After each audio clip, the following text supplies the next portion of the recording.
The compact was carried by a junior clerk who looked as though he'd rather be walking into battle. Elder Meyron, old enough to remember 3 Alpha Kings, old enough not to hurry because powerful men were impatient, adjusted his spectacles and began to read. At first, the room tolerated it. Military protection. 3 generations. River passage. Border recognition. Trade guarantees. Everyone relaxed. They thought this was grief-finding bureaucracy.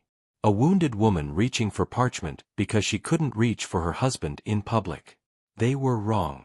Meyron's voice moved lower as he reached the older script. He paused. Only slightly. But in that pause, Seraphina knew he'd seen it. And Kael noticed the pause. Meyron cleared his throat. No lunar healer of the Valecrest bloodline may be compelled by bond, crown, custom, territorial obligation, marital expectation, or political necessity to activate, surrender, extend, transfer, or exhaust healing essence without explicit voluntary consent. The room changed. Not loudly. The fire still burned.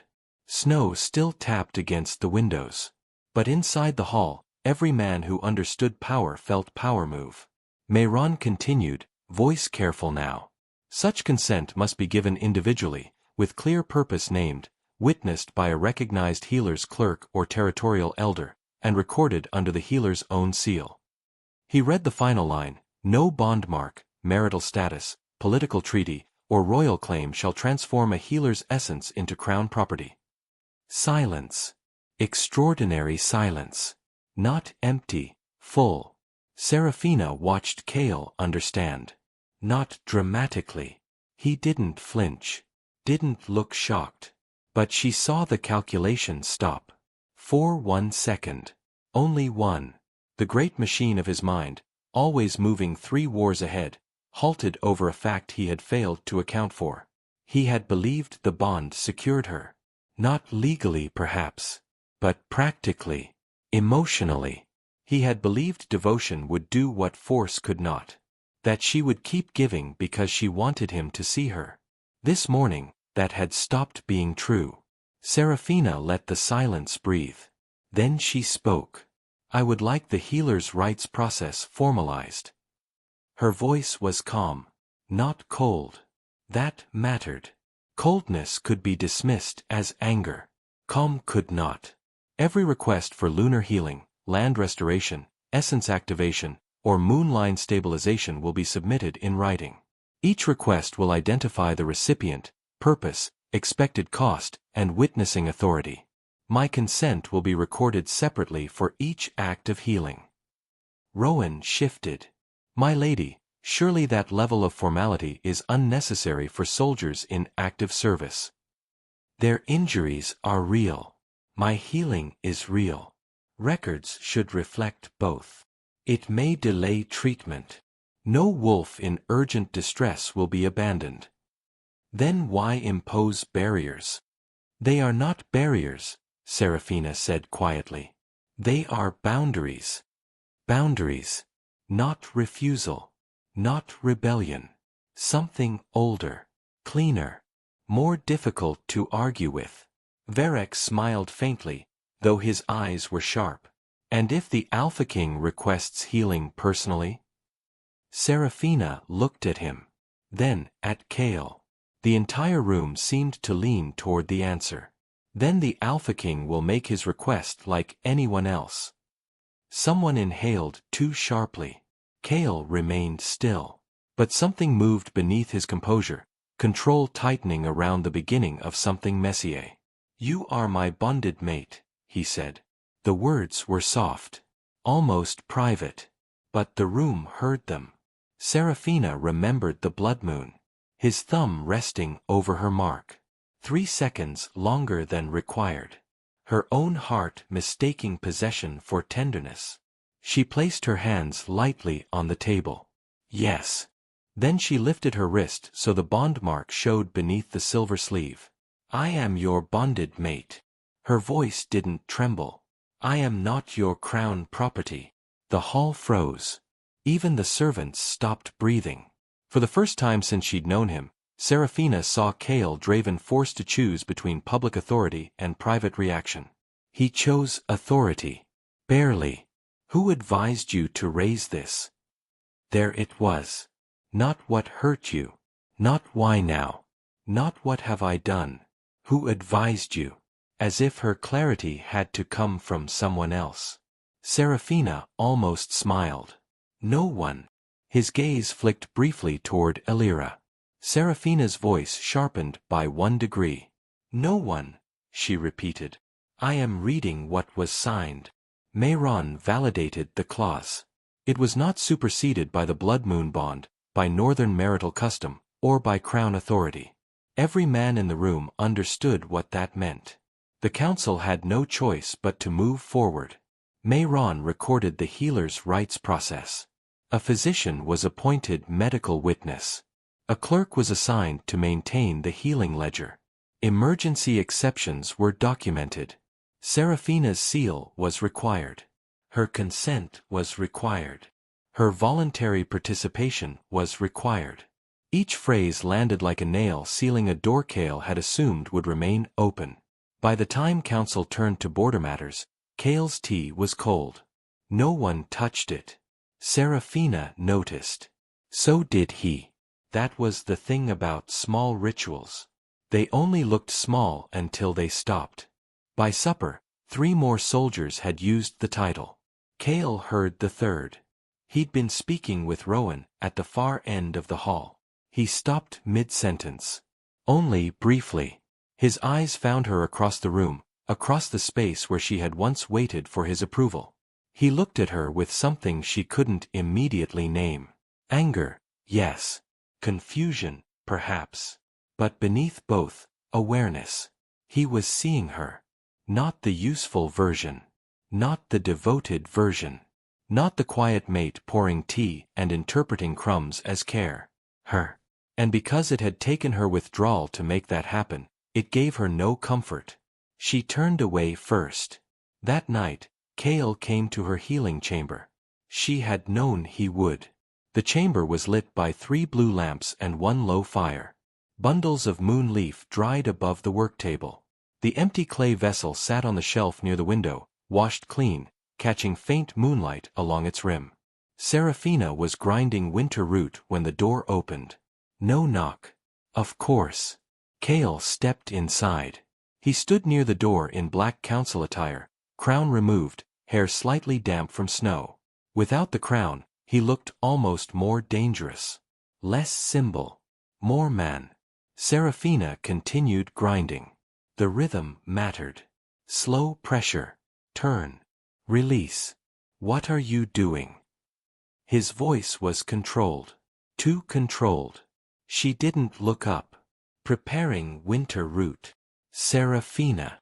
Her name in his mouth had once moved through her like warmth. Tonight it only marked the distance between what he thought he could still summon and what was no longer available. She set the pestle down. Looked at him. You know what I am asking. I know what you said. The words entered the room quietly. Kael went still. Truly still. Not kingly stillness, not composed stillness, but the stillness of a man who has just stepped onto ground he didn't know was unstable. What did you hear? She could have lied. Considered it. Briefly. All of it. The silence after that was the sharpest thing in the room. Kael's eyes moved. Something behind them shifted, recognition, perhaps, that this was not a manageable situation. That the very skills he'd used to construct her trust were now working against him. You misunderstood council strategy, he said. Not apology. Reframing. No. You heard fragments. I heard enough. Men speak differently in military rooms. Yes, she said. They do. That stopped him. She'd agreed too easily. She folded her hands on the table. And sometimes, in those rooms, they say what they mean because they believe the people they are discussing cannot hear them. Something flashed across his face. Not anger at her. Anger at exposure. At miscalculation. At the door not being closed fully enough. He took 1 step closer. I secured this kingdom. Yes. I secured your father's borders. Yes. I gave Valecrest protection it could not have held alone. Yes. Each agreement seemed to frustrate him more. You speak as if I stole something. Seraphina looked at the empty clay vessel on the shelf. Then back at him. You did. His expression hardened. What? My willingness. The words were soft. They struck harder because of it. You mistook it for something the bond gave you. The bond made you my mate. It did. My queen in all but coronation. No. The answer was immediate. His face stilled. The bond made me your mate. The treaty made our territories allied. None of it made my gifts yours. I never said your gifts were property. No, she said. You only planned as if they were. Another silence. Longer. He looked at her then in a way he never had before. Not like a fragile woman. Not like a useful asset. Not like a symbol. Like an opponent he had underestimated. It should have hurt. Instead, it steadied her. What do you want? He asked. The question almost made her laugh. Even now, he thought this was negotiation. I want the law followed. And personally, that word came too late. Far too late. Seraphina picked up the pestle again. Not to continue grinding. Only to give her hands something honest to hold. Personally, I wanted many things. Kael's face changed. Barely. But it did. She continued, I wanted to believe kindness from you cost you something. I wanted to believe the herbs, the tea, the public defense, the touch beneath the moon. His gaze sharpened. Yes, she said quietly. That too. For once, he had no immediate answer. She looked directly at him. I wanted to believe I was being seen. The room held the words. I understand now that I was being managed. Kael looked away. Only for a second. But he did. And Seraphina felt the shift. Not victory. Nothing as simple as that. Only confirmation. His voice, when it came, was lower. You think everything was false. I think enough was measured that I no longer trust what was not. That landed. She saw it, a strike clean enough to pass through armor. He stepped closer, slower now. What are you doing, Seraphina? Almost a question. Not quite a demand. She looked at him. The man who had marked her under the blood moon. The king who had protected her when it served him. The strategist who had understood the shape of her loneliness before she did. The wound she had mistaken for shelter. And for the first time, she didn't reach for the version of him she wished existed. She answered the one standing in front of her. Learning my value. Kael said nothing. The fire shifted. The rain traced silver lines down the glass. Seraphina returned to the winter route. Slow pressure. Turn. Release. After a long moment, Kael turned and left. The door closed softly behind him. Not because he was calm. Because he was not. And far beneath the fortress, the kingdom continued to pulse with the healing she had already given it. But from that night forward, nothing more would be given freely. Not her power. Not her devotion. Not her silence. And certainly not her heart. The first rumor arrived 3 days later. Not through council. Not through military dispatch. Through servants, the way dangerous information always traveled inside powerful fortresses. Not with trumpets. With lowered voices over silver trays and laundry baskets and half-open kitchen doors. Lucien Mordane was coming north. And suddenly the entire fortress changed shape. The guards doubled watch rotations along the eastern wall. The stable masters prepared royal escort horses. Even the servants moved differently, quieter, as though speaking too loudly might summon the man faster. Because Lucien Mordane was not merely a rival alpha. He was a story. The Crimson Wolf of Vareth. The king who ended rebellions before they learned how to become wars. The ruler whose armies crossed winter terrain other kingdoms considered impossible. The man who negotiated treaties smiling and destroyed territories without changing expression. Generals called him efficient. Kings called him dangerous. Kael Draven called him necessary. That was perhaps the most unsettling thing of all. The Northern Dominion and Verith had spent years in careful balance, allies only when convenient, rivals the rest of the time. Which meant Lucien's arrival inside Iron Dominion Keep wasn't ceremonial. It was strategic. And strategy, Seraphina had learned, was often where powerful men hid their sharpest intentions. When the announcement came formally during council, snow fell steadily outside the high windows while Kael stood at the head of the war table. Lucien Mordane arrives in 4 days. No preamble. No softening. Trade instability along the southern pass requires renegotiation before winter closes the ridge routes. Varek leaned back slightly. Or before Lucien decides taking the routes is simpler than negotiating them. A few council members shifted. Kael didn't. He is coming to negotiate. Lucien negotiates like a man sharpening knives. That is still negotiation. A ripple of restrained amusement moved through the table. Seraphina remained silent beside the Western record shelf, reviewing healer requests while the generals discussed war disguised as diplomacy. She'd become quieter in council recently. Not absent, never absent, only selective. Men noticed the difference more than they admitted. Before, she'd often softened tense discussions, clarified regional impacts, offered healing projections before military decisions were finalized. Now she spoke only when necessary. And because she spoke less, every word carried more weight. Kael noticed that too. Once she stopped reaching for him emotionally, his attention sharpened with dangerous intensity. Not warmth. Awareness. As though losing access to her devotion had finally forced him to examine the woman who possessed it. Too late, perhaps. But real. She felt his gaze occasionally during council. Brief, measured, lingering 1 second longer than strategy required. She no longer rewarded it. That unsettled him more than anger would have. When council ended, as she turned to leave, his voice stopped her. Lady Valecrest. Formal. Controlled. Not Seraphina. Not privately.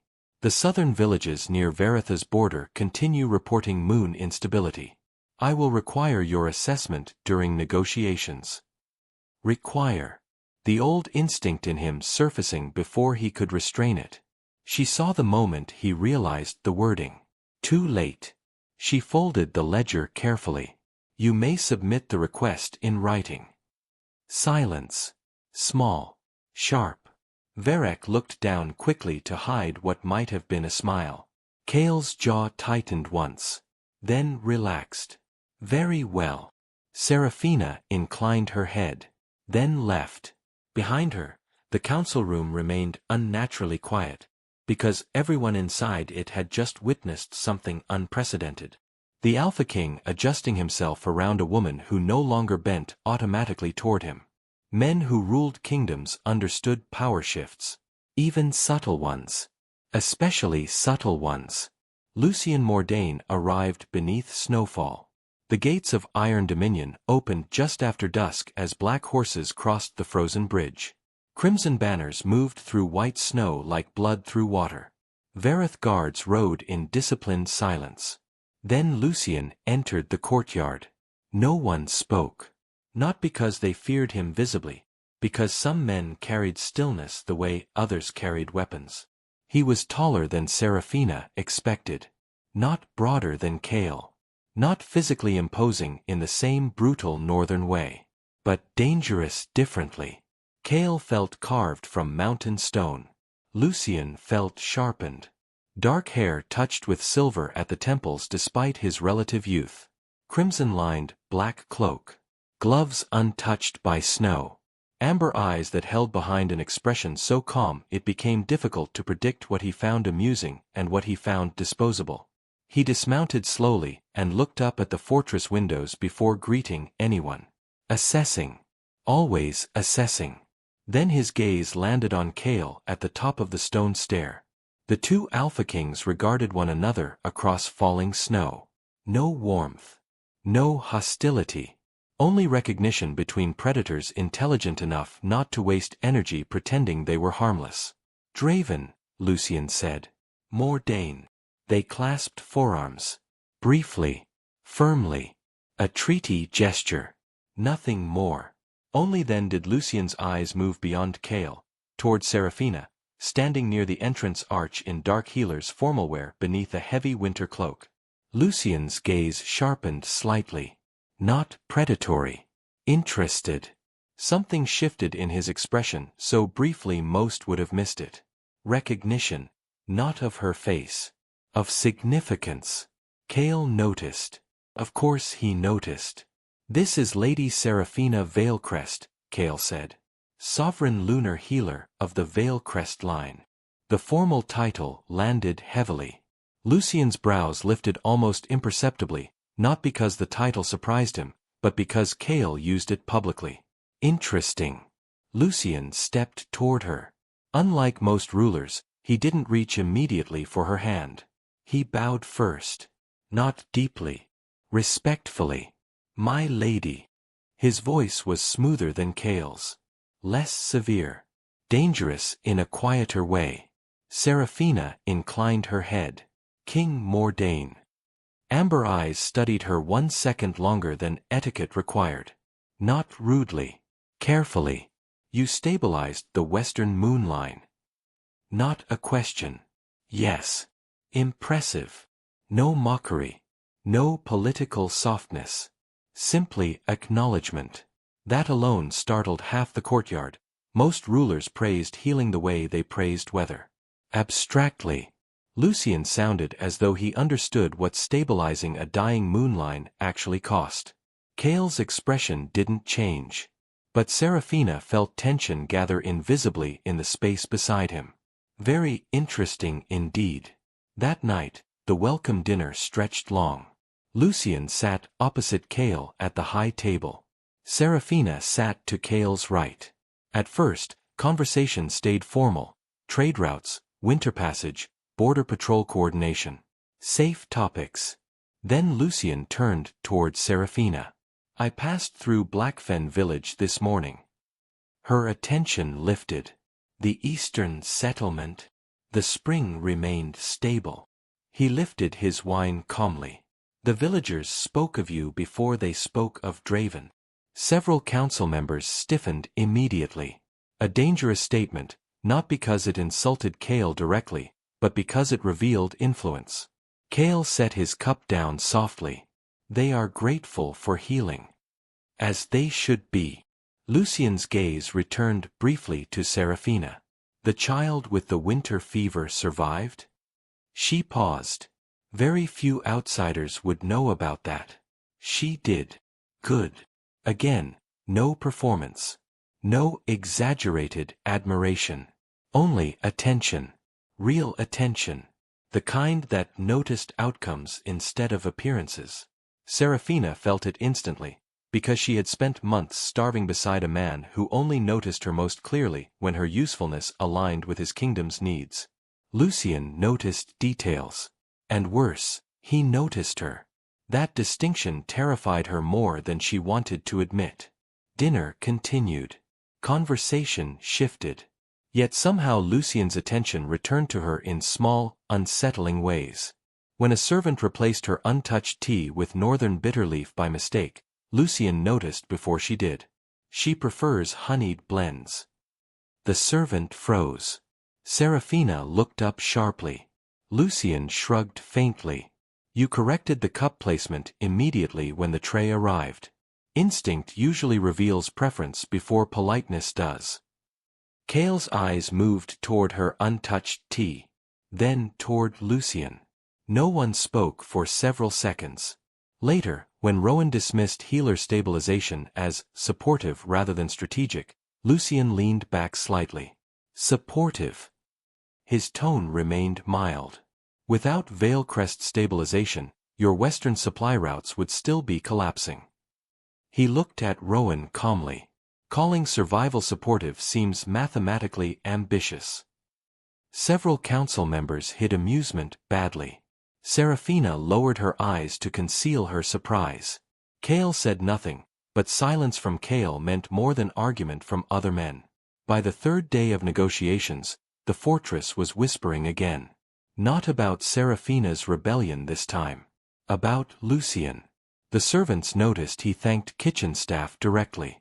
The guards noticed he listened before speaking. The council noticed he asked Seraphina questions no one else bothered asking. Not, "Can you stabilize this region?" But, "What does stabilization cost your body afterward?" Not, "How quickly can you heal soldiers?" But, "How many healers trained beneath you before the lowlands sent you north?" Questions with weight inside them. Questions requiring her mind instead of merely her gifts. Kael watched all of it. At first clinically, observation before reaction, assessment before movement. But slowly something uglier gathered beneath the discipline. Because Seraphina had started laughing again. Not often. Not loudly. But sometimes. A soft sound. Brief. Real. Lucien would say something dry beneath his breath during negotiations, and she would look down to hide a smile. A servant would accidentally interrupt formal discussion and panic, and Lucien would wave the mistake away before fear could spread through the room. Seraphina noticed those things. She had always noticed kindness. That was both her strength and her ruin. Kael saw it happen repeatedly. The small relaxations in her posture.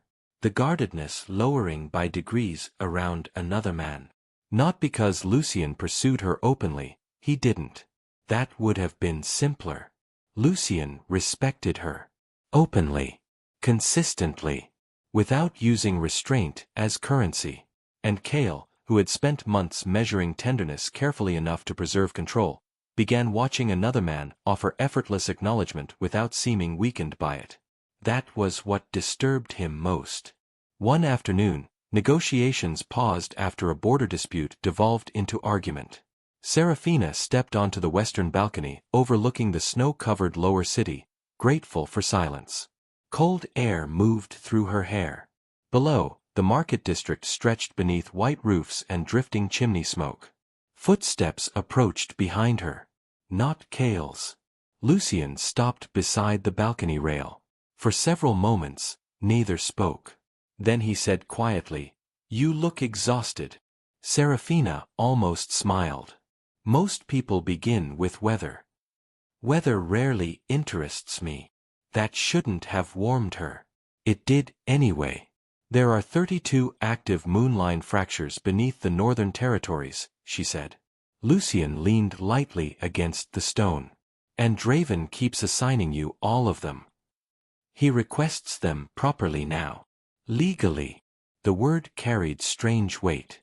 You know about the council dispute, she said. I know about kingdoms. Especially the parts men try to hide beneath ceremony. The wind lifted snow against the battlements.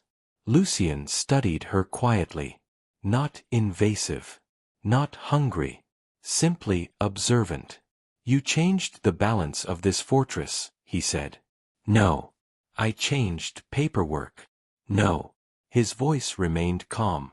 You reminded powerful men that devotion and ownership are not synonyms. The words entered her carefully. Almost gently. Too gently. Seraphina looked away first.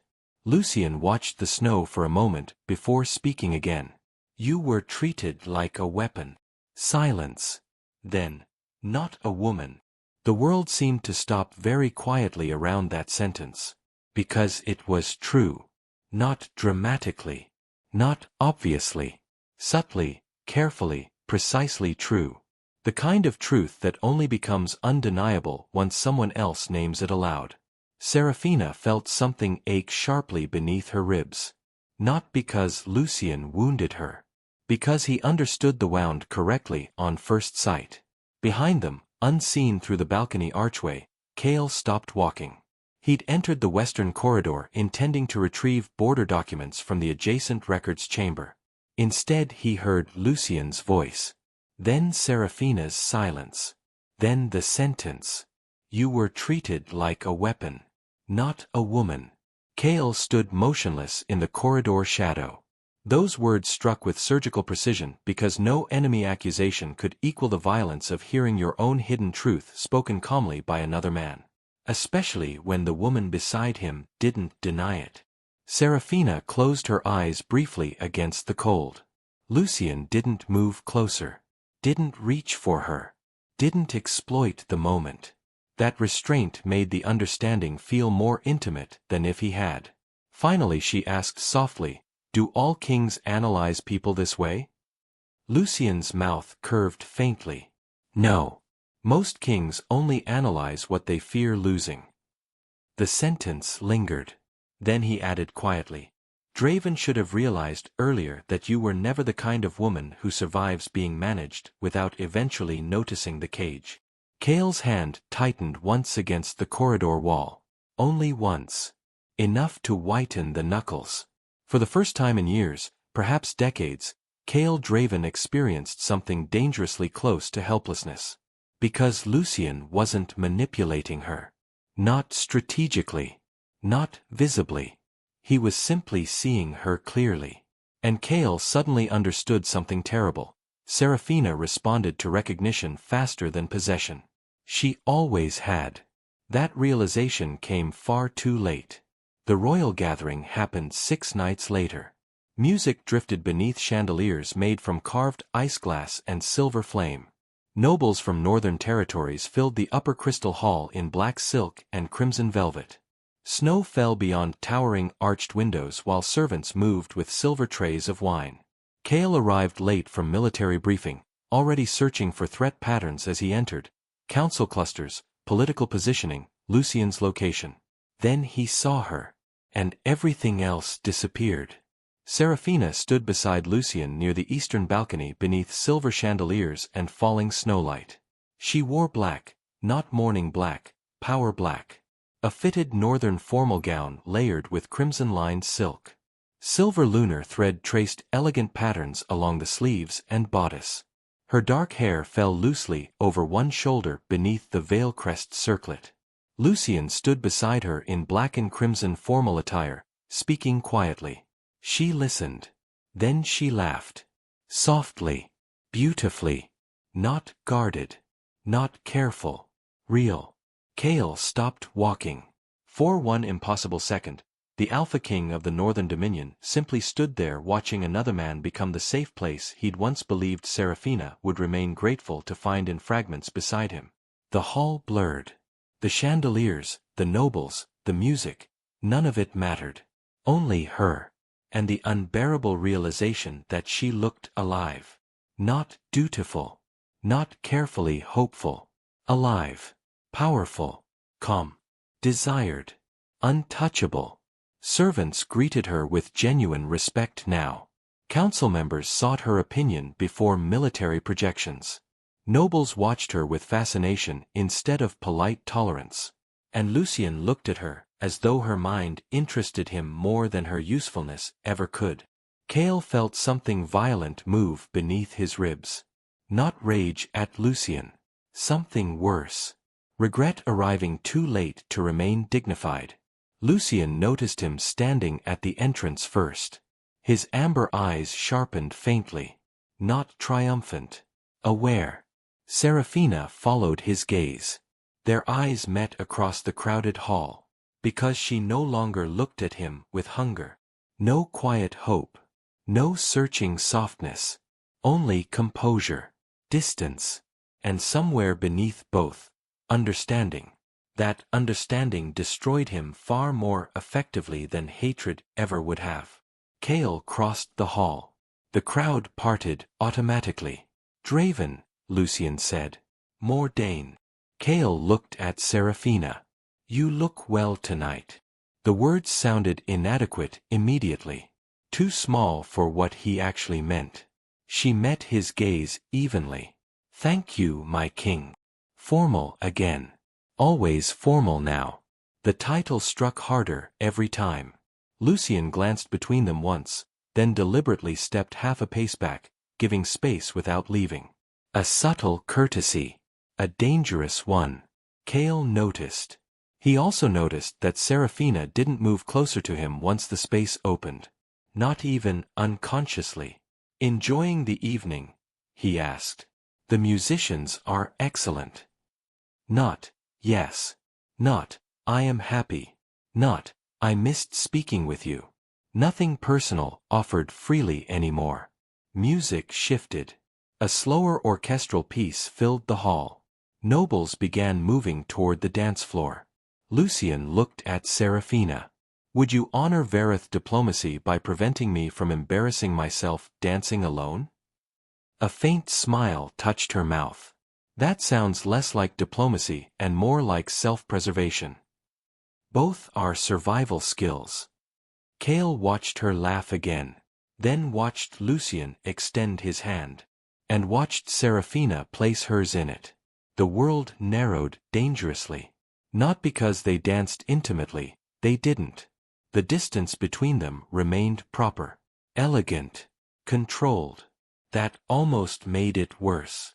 Nothing about it was scandalous. No impropriety. No betrayal. Only respect. Ease. Recognition. The exact things Seraphina had once begged for silently from him. Kael stood motionless at the edge of the ballroom. Lucien bent his head slightly while speaking. Seraphina answered. Her eyes brighter than Kael had seen in weeks. Around them, nobles whispered. Not loudly, but enough. The Northern Healer. The Varith King. The alphamate who no longer looked lonely beside another ruler. Kael heard every whisper. Felt every glance. And for the first time in years, the Alpha King of the Northern Dominion understood something no battlefield had ever successfully taught him. Territory could be defended. Power could be negotiated. Enemies could be predicted. But the quiet withdrawal of a woman who had once loved you completely, that was a catastrophe no strategist could fully control once it began. Across the ballroom, Seraphina turned once during the dance. Her gaze found Kael's briefly. Not cruel. Not triumphant. Only distant. As if she had already crossed a bridge he could still see but no longer reach. And that was the moment the Alpha King understood what losing her truly meant. Winter tightened around the Northern Dominion slowly. Like a hand closing. The rivers froze first. Then the mountain roads. Then the smaller trade routes between eastern villages vanished beneath ice and white silence. By the second week after the royal gathering, Iron Dominion Keep had become a fortress suspended inside snow and rumor. The servants whispered about the way Lucien Mordane looked at Lady Valecrest during council. The guards whispered about the Alpha King standing motionless beside the ballroom after the dance ended. The council whispered about healer laws and political vulnerability. But beneath all those whispers lived the one truth no one dared say openly. The Northern Dominion had changed. Not because war arrived. Not because borders fell. Because a woman stopped loving quietly. And the kingdom felt the absence everywhere. Kael felt it most. That was the punishment. Not losing Seraphina immediately. Watching the distance grow slowly enough to understand every mistake that created it. He noticed things now with painful clarity. The empty chair beside the Western Archives fireplace where she'd once waited during late council sessions.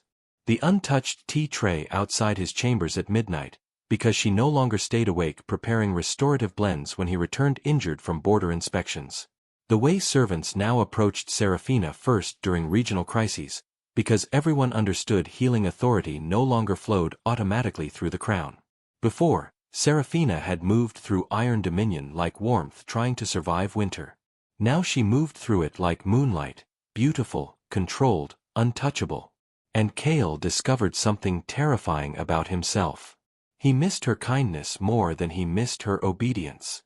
That realization destroyed the last defense he had against the truth. Because men like Kael Draven survived by convincing themselves every emotional attachment could ultimately be translated into utility. Power. Leverage. Need. But Seraphina had never been valuable because she obeyed him. She had been valuable because she cared without calculation. And now that care belonged only to herself. The kingdom still received her healing. The soldiers still bowed.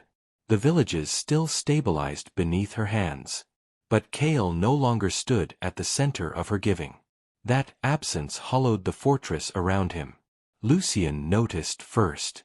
Of course he did. He noticed weakness the way wolves noticed blood beneath snow. But unlike most rivals, he didn't immediately exploit it. That was what made him dangerous. 3 mornings after the royal gathering, Kael entered the Western Strategy Chamber before dawn expecting solitude.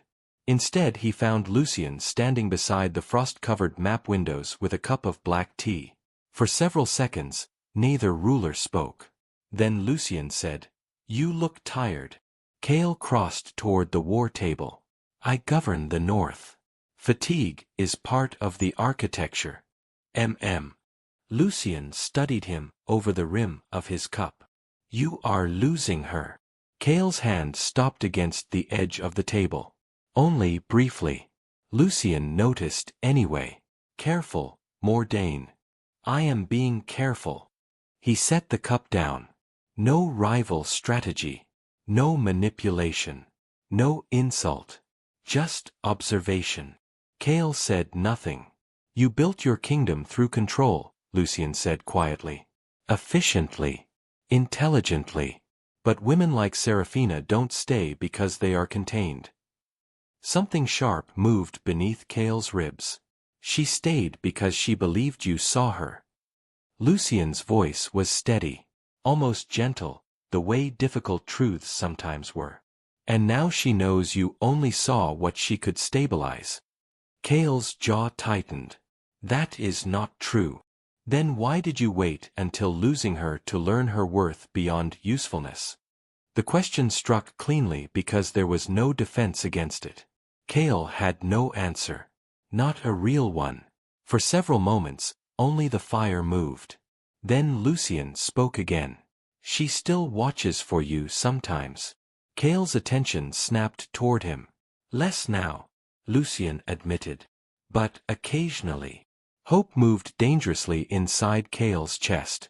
A terrible thing. Hope in powerful men often became obsession if left unmanaged. Lucien saw that too. Which was why his next words mattered. "If you truly care for her," he said quietly, "you will stop trying to own the outcome." Then he left. Kael remained alone beside the frost-covered windows long after the door closed. Because for the first time in years, another man had spoken to him not as king to king, but as one man recognizing another standing at the edge of irreversible loss. And Kael realized something slowly, painfully. Love could not survive where freedom did not exist. That afternoon, a request arrived from the southern ridge. Severe moonline collapse. 3 villages threatened. 2 children already fevered from exposure. Kael stared at the parchment for several minutes. Then he rose. Not toward council. Toward Seraphina. He found her in the lower healing gardens behind the west infirmary.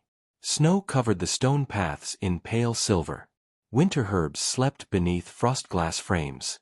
Lanterns glowed softly beneath gathering dusk. She was kneeling beside a healing basin, trimming dead leaves from moonroot stems while 2 apprentice healers copied stabilization notes nearby. She sensed him before he spoke. She always had. The apprentices immediately stood. Kael dismissed them with a slight gesture. Neither moved until Seraphina nodded once. Then they retreated quickly. Silence settled. Snow drifted softly. Seraphina didn't rise immediately. She finished trimming one final stem before setting the shears aside. Only then did she stand. "You are avoiding council procedure," she said quietly. Kael almost smiled despite himself. "You noticed." "I notice most things." Yes, that had always been the problem. He looked at her properly then. Winter had sharpened her beauty somehow. Not softer, stronger. The old fragile hope in her eyes was gone now, replaced by something steadier. Self-possession. Standing before her in that quiet garden, Kael understood with brutal clarity that he had nearly destroyed the very thing he now admired most. He held out the request parchment. The southern ridge. She accepted it. Read silently. Her expression shifted slightly at the mention of children, instinctive concern appearing before discipline reclaimed it. Still there. Still herself. The line is unstable, she murmured. Yes. You need immediate intervention. Yes. She looked up slowly. Then why bring this personally? Because I wanted to see you. Because I no longer know how to exist inside this fortress without searching for you first. Because your distance has made every room colder. Because losing your trust feels worse than losing territory. Kael said none of those things. Not yet. Because I am trying to learn the difference between requesting and expecting. The garden became very quiet. Seraphina looked at him carefully, searching for manipulation.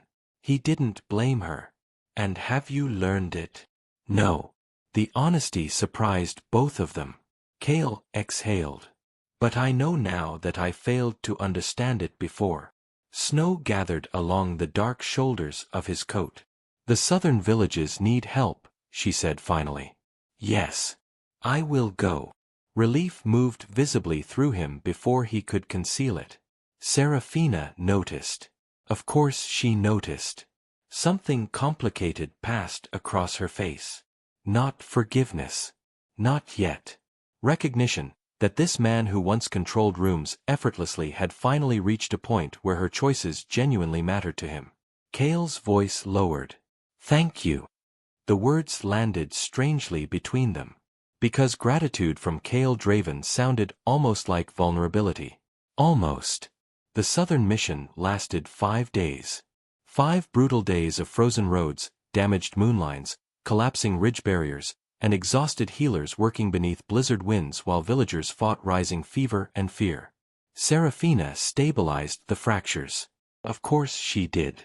But this time something changed. Kael stayed. Not hovering. Not commanding. Working. He carried supplies. Escorted healers through unstable passes. Stood guard outside restoration circles for hours in freezing wind while Seraphina rebuilt damaged lunar pathways beneath the mountain. At first she assumed strategy. Political visibility. Then the second night arrived. A child nearly died. Not because Seraphina lacked skill. Because she lacked strength.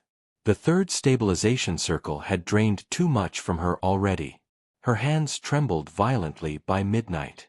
The fevered child convulsed beneath blankets while frightened parents stood helplessly near the wall. Seraphina pressed both hands over the child's chest and reached for lunar essence. Nothing answered immediately. Too exhausted. Too depleted. Panic rose sharp inside her throat. Then warm hands steadied her shoulders from behind. Kael. Not speaking. Just there. Grounding her. She felt his wolf energy settle carefully around her own, not forcing, not taking control, simply supporting enough to keep her conscious. The silver light returned instantly. The child survived. Afterward, Seraphina nearly collapsed outside the healer tent. Kael caught her before she hit the snow. For a moment neither moved. Wind screamed beyond the ridge walls. Torches flickered gold against falling white. Kael looked down at her with something finally stripped bare. No calculation. No restraint measured for effect. Only fear. Real fear. You would have destroyed yourself to save her. Seraphina's breathing remained uneven. She was 6. You were bleeding essence. She was 6. Kael closed his eyes briefly. Something inside him gave way then. Not pride entirely, but the version of pride that believed love weakened authority. The version that had taught him to manage feeling before it could manage him. When he opened his eyes again, his voice sounded rougher than she'd ever heard it. I do not know how to lose you. The confession entered the frozen night quietly. No audience. No witnesses. No politics. Only truth. Late. Terribly late. But truth nonetheless. Seraphina stared at him. Because this was different from the careful almosts. Different from strategic tenderness. Different from measured affection designed never to cost him too much. This hurt him to say. She could hear it. Feel it. Kael looked away first. I spent my life believing attachment made rulers vulnerable, he said quietly. So I learned to manage everything before it could control me. Snow gathered in his dark hair. The kingdom. The council. Alliances. War. His jaw tightened. You.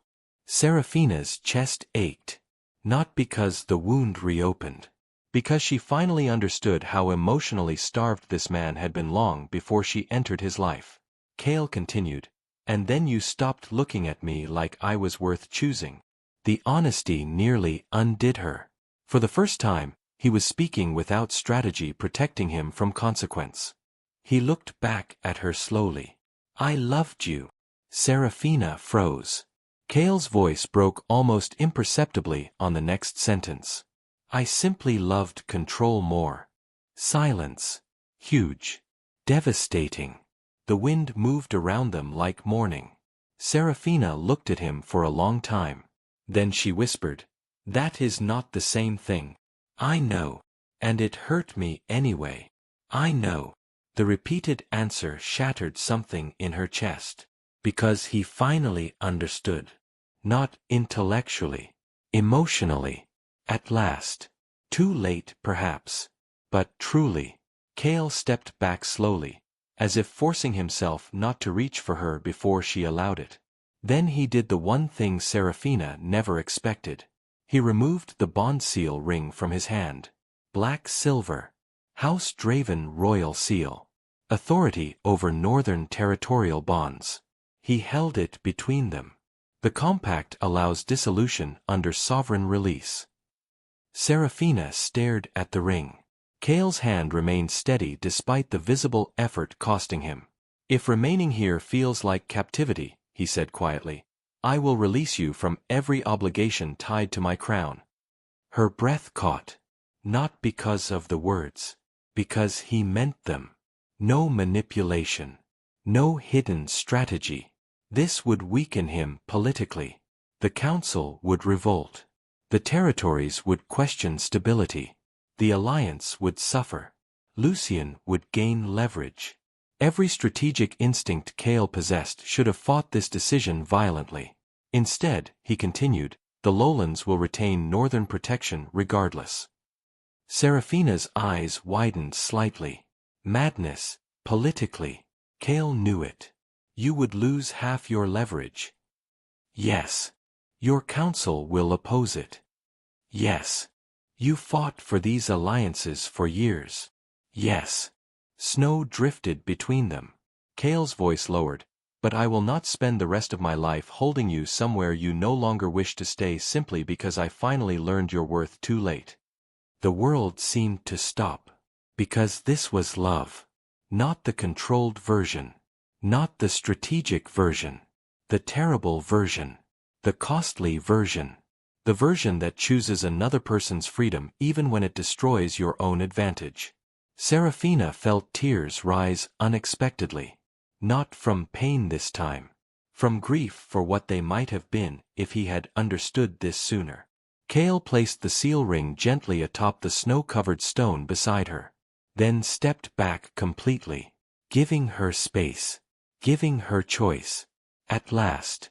The gesture broke the final wall inside her heart. Not fully. Not instantly. But enough. Enough for possibility. Enough for hope to return carefully instead of blindly. Seraphina looked down at the ring. Then back at him. The feared Alpha King stood in blizzard wind looking more vulnerable than any wounded soldier she had ever healed. Because powerlessness terrified men like Kael more than death ever could. And he had handed her the power to leave. Freely. Finally. Slowly, Seraphina stepped toward him. Kael didn't move. Didn't reach. Didn't assume. Good. She stopped close enough to see snow melting against his lashes.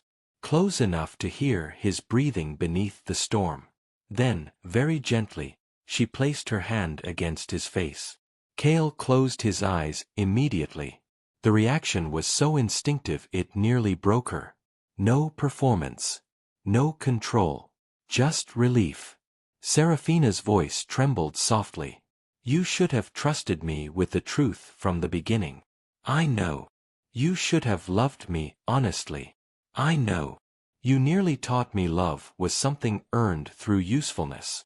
Pain crossed his face openly now. I know. She studied him carefully. This man.